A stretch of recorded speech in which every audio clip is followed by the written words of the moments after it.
নমস্কার বন্ধুরা, স্বাগতার দুনিয়াতে সবাইকে ওয়েলকাম জানাই। আজ বানাবো তালের সাতপুরি পিঠে। খুব টেস্টি, অল্প সময় অল্প উপকরণ দিয়ে অনায়াসে বানিয়ে ফেলতে পারবেন। তালের সাতপুরি পিঠে বানানোর জন্য সবার প্রথমে একটা বড় পাত্রের মধ্যে দিয়ে দিলাম 1 বাটি ময়দা, 2 টেবিল স্পুন চালের গুঁড়ো, অল্প লবণ আর দেব 2 টেবিল স্পুন ঘি। এবার ময়দার সঙ্গে ঘিটা কিন্তু ভালোভাবে মিশিয়ে নিতে হবে। মিশিয়ে নেওয়ার পর আপনারা দেখবেন হাতের মধ্যে জড়ো করে নিলে কিন্তু এক জায়গায় জড়ো হয়ে আসছে, তাহলে বুঝবেন যে ঘিয়ের মোয়ানটা ময়দার সঙ্গে ভালোভাবে লেগে গেছে। এরপর আমি দিয়ে দেব তালের পাল্প। তালের পাল্প আমি আলাদাভাবে বের করে রেখেছিলাম। আর এখানে কোনো জল ব্যবহার না করে শুধুমাত্র অল্প অল্প করে তালের পাল্প দিয়ে সুন্দর একটা স্মুথলি ডো তৈরি করে নেব। এরপর ঢাকা দিয়ে 10 মিনিট রেখে দেব। এবার সাতপুরি পিঠে বানানোর জন্য নারকেলের পুর তৈরি করে নেব। কড়াই মধ্যে নারকেল কোড়া দিয়ে দিলাম আর দেব মৌরি সামান্য, 3টে ছোট এলাচ দানা বের করে দিয়ে দিচ্ছি, আর আদার রস আপনারা অল্প দিতে পারেন। এরপর নারকেলের সঙ্গে আমি দিয়ে দেব 1 বাটি চিনি। একটা নারকেলে 1 বাটি চিনি দিচ্ছি। আর নারকেলের পুরের মিষ্টি আপনারা যে যেমন খেতে পছন্দ করেন সেইভাবে অনুপাতে চিনিটা দেবেন। এবার 1 মিনিটের মতো টাইম দিয়ে ভালোভাবে নারকেলের সঙ্গে চিনিটা হাতের সাহায্যে মিশিয়ে নিলাম।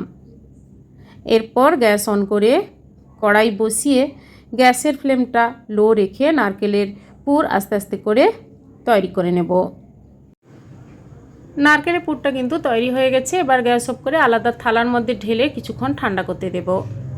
এবার সাতপুরি পিঠে বানানোর জন্য যে ডো তৈরি করেছিলাম ওখান থেকে আমি ছোট ছোট করে লেচি করে নেব।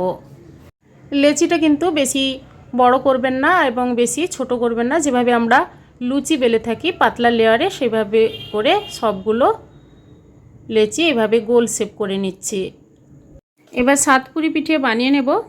তার জন্য একটা একটা করে লেচি এভাবে ময়দার গুঁড়ো অল্প দিয়ে অল্প অল্প করে বেলে নেব, বেশি পাতলা করব না। এভাবে বেলে তারপর মাঝখানে আমি নারকেলের পুরটা দিয়ে দেব। এভাবে পুর দিয়ে দুদিক থেকে মুড়ে নেব, যেভাবে আমরা পুলি পিঠে বানাই। সাতপুরি পিঠের সাইডের মোড়াটা কিন্তু এইভাবে করবেন, তা না হলে ভেতর থেকে পুরটা কিন্তু ভাজার সময় বেরিয়ে যাবে আর মুখটা খুলে যেতে পারে। আপনাদের মতো করে শেপে ডিজাইন করে এইভাবে সাতপুরি পিঠে বানিয়ে নেবেন, কিংবা সাতপুরি পিঠে বানানোর জন্য কোনো ছাঁচ থাকলে আপনারা ওটাতেও তৈরি করে নিতে পারেন। দেখুন কত সুন্দরভাবে ডিজাইনটা করে নিয়েছি। সবগুলো আস্তে আস্তে করে বানিয়ে নেব। আরেকটা বানিয়ে আপনাদের দেখাচ্ছি। ময়দার গুঁড়ো দিয়ে বেলে নিলে ভালো হয়।